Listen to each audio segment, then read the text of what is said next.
یہ ابو داؤد میں حدیث ہے، نبی علیہ السلام نے ایک بندے کو یہ پڑھتے ہوئے سن لیا تو نبی علیہ السلام نے کہا کہ اس شخص نے ان اسماء اعظم کے ذریعے اللہ کو پکارا ہے کہ اللہ تعالیٰ محروم نہیں لوٹاتا۔ اللہم انی اسألک بانک انت اللہ لا الہ الا انت الاحد الصمد الذی لم یلد ولم یولد ولم یکن لہ کفوا احد۔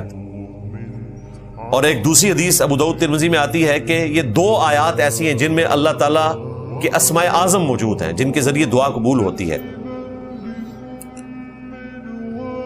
وَإِلَٰهُكُمْ إِلَٰهٌ وَاحِدٌ لَا إِلَٰهَ إِلَّا هُوَ الرَّحْمَٰنُ الرَّحِيمُ، سورۃ البقرہ اور سورہ آل عمران۔